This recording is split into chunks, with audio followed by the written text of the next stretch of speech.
everyone, welcome along to another VCO Esports studio with myself, Ben Constanduros, getting ready for another VCO Pro Sim Round 3 coming up in just an hour's time, and therefore my green screen is ready for that, although it's blue. So another man with a fantastic background this evening is our guest, who is not only a world-famous racing driver, also a sim fanatic and a co-founder of a sim series. So please welcome to the show, Mike Rocky Rockenfeller. Great to have you with us, Rocky. Firstly, let's go full screen to show what's just sitting to your left-hand side there. Just a subtle placement of one of the most famous trophies in the world. Hey, Ben. Thanks for having me in the show. Yeah, you see, actually, I just put, a white wall would be kind of boring. So I thought it's a little bit nicer to put a helmet and two trophies. By coincidence, it was just the one from Le Mans and Daytona. So it's the only one you could find. It just happened to be Exactly. knocking around the house. Exactly. Rocky, I see you're also wearing the EX cap. So this is kind of your main involvement in sim racing, is the World EX Championship, which, if you haven't heard, is an electric car that's been built to race on R Factor 2. And the series is coming up to its finale. Tell us a little bit more about World RX and why you're involved. Well, how it all started, it's actually a long story. I mean, obviously, I was involved in simulator, let's say, sessions in real racing quite a lot. I didn't do it too much in private life. 2 years ago, 2.5 years ago, I started a little bit, because some of my mechanics were involved pretty much at Phoenix, and yeah, they got me into it, and since then I'm kind of addicted. But when you have three little children, time is running fast, and you don't have time or you don't have enough time to practice enough to be really on the top. But yeah, when I got into it, I actually thought it can be a really cool idea and a good opportunity to create our own championship, electric championship, like you said. So we really want to transport, sustainability and future mobility. We would like to entertain the people. We want to have the combination, like many other series, out of pros and sim racers, the top level, let's say, you can reach, and really good teams. So we have permanent teams and permanent drivers. At least we try. We have very famous ones like Romain Grosjean, Bruno Senna, and some other guys participating. Nico Müller, he did his own team. Frank Bieler has his own team there, placed in our championship. So yeah, it's a lot of fun. It's it's always nice to start something from scratch, because you really can influence every little screw. But on the other hand, yeah, it's a lot of learning and a lot of, let's say, mistakes you do. But I think overall we can be happy with, like you said, now having the last round of our World EX Championship. We try to be very international with the teams and the drivers, and also the tracks, so the locations we choose. And now to have the very last race next week at the Nürburgring, which is cool because it's also my home track. I think it's a great place to do it. And we have 7 guys so far, which will be in the very last final, which will be 2 laps on the Nordschleife with this car. Really cool battle, and at the end, who wins that race is basically the world champion, or the champion of the World EX. And this is what I'm looking forward to. So I enjoy it a lot. I learned a lot. I still love to obviously race real cars, but it's also something I like to do in my, let's say, off time, to create this championship together with Thomas Voigt, who I know since many years. He has his own agency with some other guys. It's called Speedpool. They do a lot of PR work for Audi, mainly, or Volkswagen Group, Abt. And we had the idea together. So it was not my idea. He actually approached me, and then we, got into this, and we basically started it. An ex-boss of mine, and probably the last time that you and I spoke or worked together was when working with Thomas. I want to deep dive a little bit into the championship, because it is so different to what we've seen before. For instance, the championship as a as a points scoring thing is very different to what you would normally experience in a real championship, because you don't score points every race. You score wins, and that's why you've got people who have qualified, and really the World Championship, as you mentioned, is only decided from that last race around the Nordschleife. Why mix it up so much and do something so different? I think you said it in a way. We wanted to be very different, and we will probably change quite some things for next year again. Because we learned what works and what doesn't, what people like and don't like. But overall, we had the idea that let's say rallycross is really cool, a cool format which attracts people in real life quite a lot. It's very short, and you have a winner and losers. Let's say you go through or you don't make it through, and this kind of approach we had when we thought about the whole championship, but also each event. So you have head-to-head battles, quick decisions, and at the end, the winner takes it all, let's say, and the loser goes home, which is very different, like you say, and for sure not everybody likes it. But at the end, so far, we can say, even though one driver, let's say, stood out, it was Lasse Sorensen from TK9, Tom Christensen. I forgot, by the way, to mention. Anyway, I forgot a lot of people which are involved. The best is you watch our racing, so it's not fair to mention only a few names. But Tom also created his own team, which is really great. I mean, Tom is a huge legend in racing, obviously, and he was one of the first guys to commit. And and Lasse is one of his drivers, and he won a lot of races, and he's very good. But at the end, we managed, or the championship by itself managed to have 7 guys winning, or 7 different guys winning so far in those 9 rounds, and now they are for sure in the final. And now at Nürburgring, there's another possibility. Somebody else can make it. So theoretically, we will have 8 different guys on the grid. We have, I think, 7 guys from 5 teams so far. So 2 teams managed to have 2 guys in. But like you said, we approached it very different. I mean, the car is different. It's a 1,000 horsepower electric car, 4-wheel drive. We developed it on our own with R Factor 2 together and Studio 397, obviously. And I think it's, people hate it or like it. That's for sure. It's a very difficult car to drive. You can drift it. It's kind of odd, but it's what you expect from such a beast in a way. So it's not easy to drive. It's very demanding on the tires. And like you said, the format is different as well. And I think we for sure, we can say we are different. That's for sure. And I think we are unique. And also the format of, the broadcast, we learned a lot there. We went from real life to live, and for sure it's too long right now. So we will go to a way shorter format for next season. And we are discussing all these things together with the teams, because we believe we only can be successful if the whole group is happy and basically standing behind the project, right? So we need all the teams, we need the drivers to push it forward. And sim racing is still in its, let's say, baby steps or baby foot shoes. It's basically starting, in my opinion. It got a huge boost, of course, due to Corona and COVID, that basically there was no real racing. And then for sure, it flattened out a bit. But I'm sure it will go up, because the future, or the possibility for, me, you, and everybody around the world, basically, to compete against each other at the same time, it's so unique and so cool.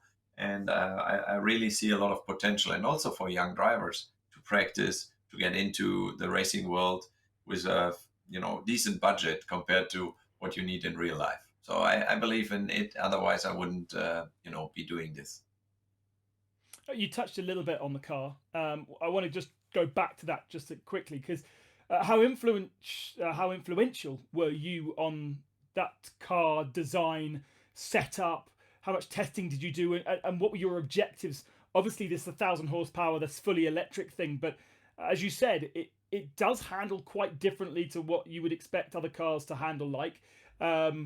Is that because you wanted it to do that, or is that a byproduct of how it's been put together? I think it's a mixture, to be honest.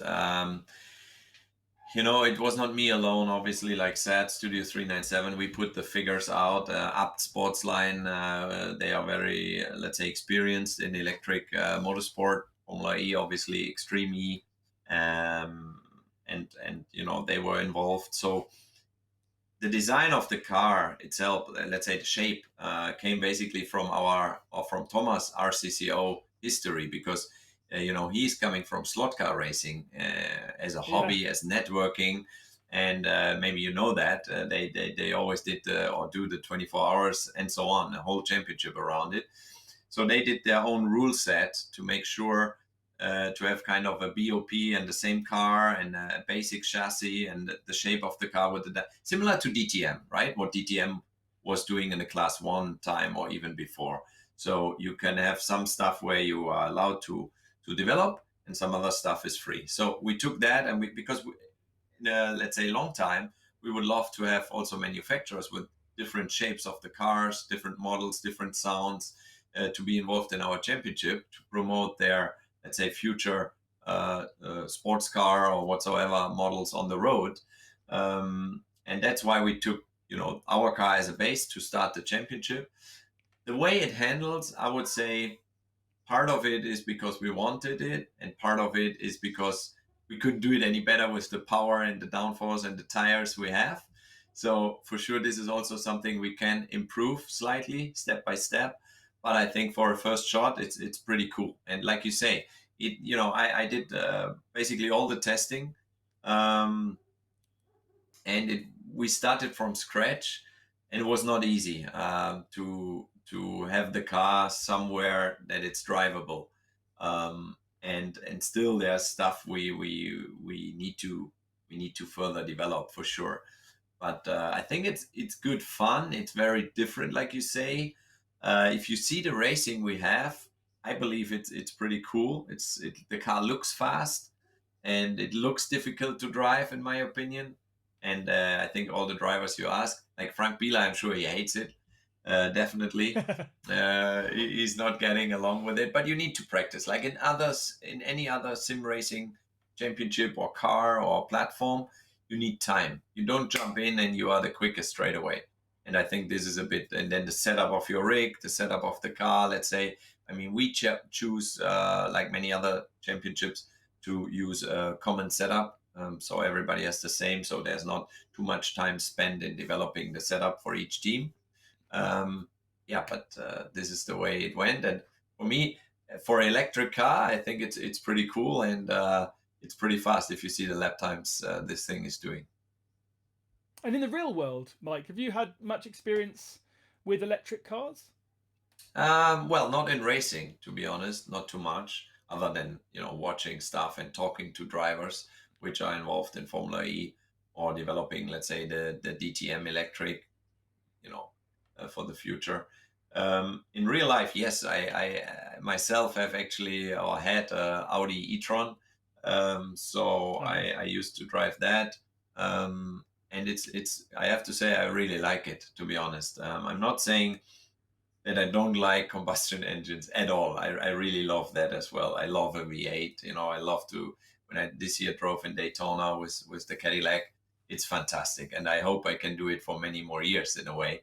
But still, we know that the future, all the brands are going electric on the road, so it means that there is this transition. We cannot stop it, and therefore I was looking for a car which is still giving me the, let's say, the thrill or the passion when I drive it, that it's fast, that it's demanding, that it's really difficult. I think that it's a real beast. And this is for sure the Formula E is a bit different right now. I think it's cool racing, but the car itself is not very fast. And obviously we wanted to go a different route, because I believe that's the future. If you want, let's see, if you see the Porsche Mission R, what they just announced, this is a car which is pretty much exactly what we have already in our championship with the X0. So it goes in the same direction, and I think those cars, they will be also quite spectacular to watch. And do you think it's something that we will see? I mean, there are obviously manufacturers already bringing cars that exist in the real world into simulating racing, and big support from the likes of BMW. Some manufacturers more than others, to be honest. I think For instance, I've always been amazed that Audi haven't been more involved, and Ford as well are another one that are quite quiet. But then BMW, Mercedes have just started, and Porsche obviously for years have been very heavily into it. Do you think we'll see cars that only exist in the simulator world coming to the fore, a little bit like we saw with the prototypes in Gran Turismo a few years back? So you're saying basically that, for example, our car could become a real world or a real car, or you think that manufacturers build, let's say, cars like the EX0, which are just existing in the sim world? Okay, no, I Yeah, don't. because Well, they're talking to a different audience, aren't they? They're audience not talking to exactly. the car buyer. Yeah, Yeah, you're right. Well, yes and no. I believe that the sim racing is very unique because it's so realistic. It takes so much time. It's to go and play, let's say, Gran Turismo on a PlayStation with plug and play, and um, this I think many people do, and many people like to drive their own car or their dream car, let's say, on the racetrack, which I also do in sim racing. I drive cars that I will never drive, or I never drove in real life, because I really like to get the feeling how it is, let's say Formula One or NASCAR or whatsoever. And I don't think there will be too many, but I think, for example, talking about the Porsche Mission R, because it's just easy to talk about it because people saw pictures and figures about the car. This car would be a perfect fit for, let's say, our championship. You could promote it, or the DTM Electric, before it goes on the road, before it hits the racetrack. You can already do some racing, some footage, some content for the brand, for people which love esports, or cars or racing or whatsoever. So I believe there will be a transition. I hope so. I think brands are, like you said, very different, but this is always the case. It depends on the people in the position to decide which route they go. If somebody knows about sim racing or esport, or whatsoever, um, maybe he's more into it, or maybe he gets it earlier than others. And then if somebody like Porsche, BMW, they push it, for sure the others are looking into it. Once the numbers are high yeah. enough that it makes sense for everybody, basically they will all follow. It's the same with the LMDH now or whatsoever. One brand is going, the other brand is going, the next one is coming. For sure, we are still on a very small scale with what we guys are doing, let's say, in our world here. But I believe there's a lot of potential, and it just takes time. We are just sheep following each other and doing what everybody else does. Let's talk about you talk about personalities. Let's talk about you as a simulator driver. Then you mentioned that it's only been a few years since you really got into it. Were you a bit of a naysayer? Did you not enjoy it before the lockdown and the guys from Phoenix went, "Oh, come on, Mike"? No, I mean, when I was a kid, I already played, of course, PlayStation, Gran Turismo, Colin McRae. I don't know, on the computer, I played some F1 games, but never to the extent that I did it like a guy like Max Verstappen or Lando Norris, right? Because it was also not that advanced and not that connected. It was not like everybody was doing it. Now, you find almost every driver having something like this at home, and battling it out, just for fun.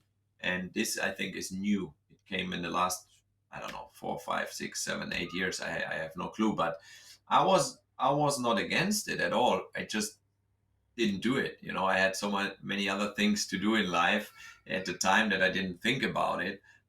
Before I bought my own rig, or built it, with some other guys together, and then I really love it, and I totally get it. You get addicted. At the beginning, I was really addicted. Now it's more quiet because I have less time to spend, and I'm more involved in the background of the World EX Championship. So I'm not driving as much as I used to. But yeah, it's crazy sometimes how many hours you can spend. I remember the first time I started on iRacing. Then I was driving in, I think it was Lime Rock, with a BMW.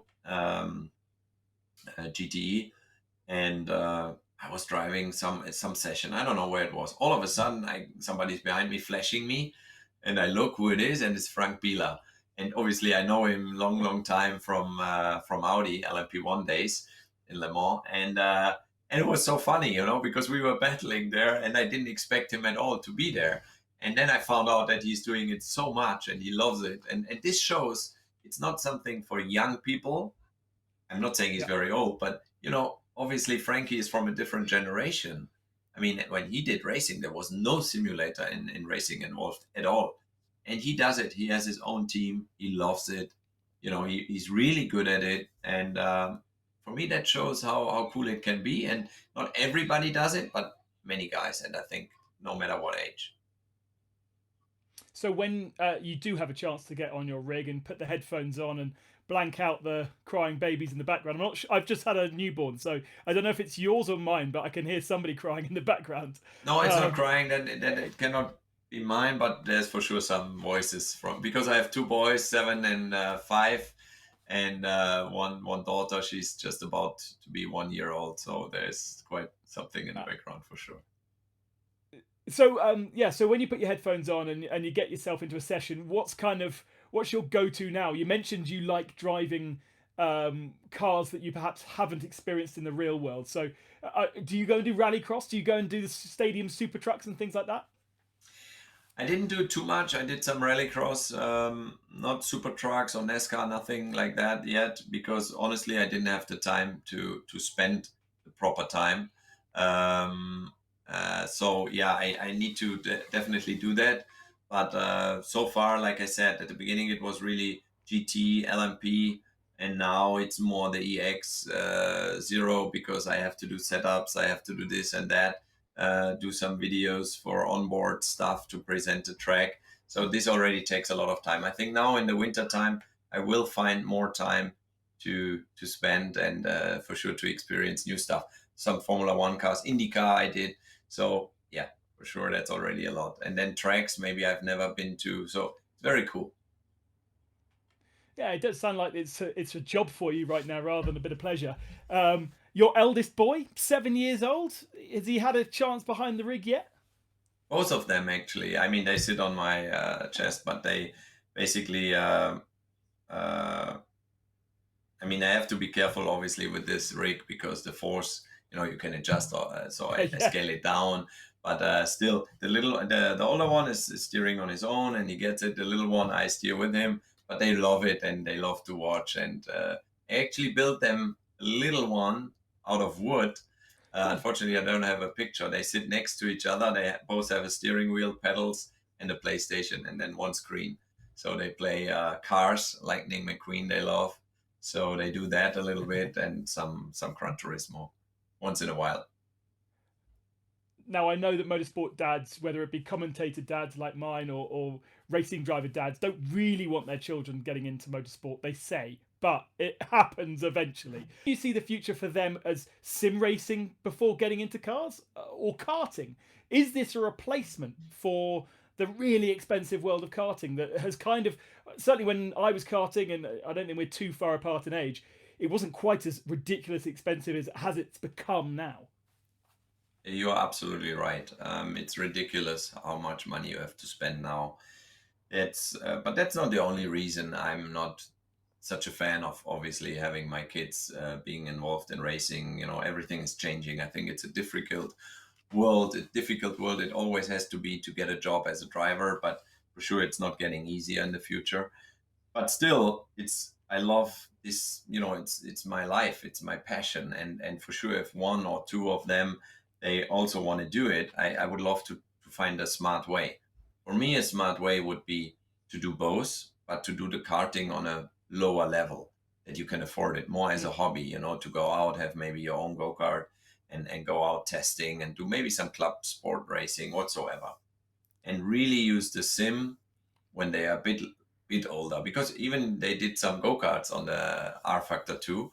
They really like that as Oh, well, yeah. and they both have done some indoor go-karting, but not too much. And I think if I would be, if it's not my kids, but if I advise somebody how to prepare your racing career, I would definitely do the sim racing as one of the elements, which I never had, because you learn how to race against each other. This is what I really like about it. You are as tensed and as nervous. Of course, it's different to crash a real car compared to this one. But when you overcome that, you take it as it is a real race, and you learn so much about strategy, how to position your car, when to push, when to take care at the start, and so on. So I think it's very important to learn tracks. And then you see already many examples that there are guys which are really good in a real world racing, and they come really from sim racing only. I think the mixture is Yeah. good. I think when you learn to drive a go-kart, and you also get the feeling for the real speed, because this is a bit what is missing here, I would say. Of course you see it visually, but it's different when you are on a go-kart track and you are driving on the ground, and let's say you go off and you hit the tires. I think all that is important, but overall I think you can relatively cheap overcome a lot of the real racing you have in the past you had to do. Yeah, I will never forget as a 8-year-old the first experience of going into a corner, getting onto the grass and sliding, and knowing that I wasn't in control and there was a barrier coming up, and it's a unique sensation you'll never get in sim racing. Exactly. That's my point. But and then at a certain stage, obviously, you have to make the step to the real racing. But yeah, I think it's awesome what you can achieve, how close it is nowadays, and even there is still, the sim racing, the platforms are improving all the time. I mean, sometimes I have to be honest, I have been in real simulators, let's say real simulators, I mean by manufacturers or whatsoever, and I think they were worse than what I have here in some platforms, right? So that means you see how much effort is spent in at each manufacturer to be as close as they can to the real world. Obviously, the tire model is one of the most difficult ones to hit right. And then if you have the right figures, they are very close with all the cars right now. But yeah, I think it's great, and even there will be much more development in the future. Rocky, as always, you and I could speak all night, but we've got other things to do, including the VCO Pro Sim series coming up very, very shortly. So, Mike Rockenfeller, thank you very much for joining us on the VCO Esports studio, and I hope that last round of the World EX goes well. Thank you, Ben. Have fun. As always, great guests on the esports studio, whether it be real world drivers, pro sim drivers, or organisers, and Rocky falls in all three of those categories. Make sure you join us for the VCO Pro Sim, 8 o'clock on Tuesday. It's going to be 7 o'clock for the final round, round 4, so we don't clash with World EX. And you'll be able to go straight from the final round of Pro Sim to the final round of World EX on the VCO channel on YouTube. And until, well, if you've got a bit of time, we've got 65 chat shows that you can listen to on your favourite podcast platform or watch on YouTube, and make sure you do download them. And before next week, I hope, well, I'll say goodbye for now, and hope you enjoy your sim racing. Bye-bye.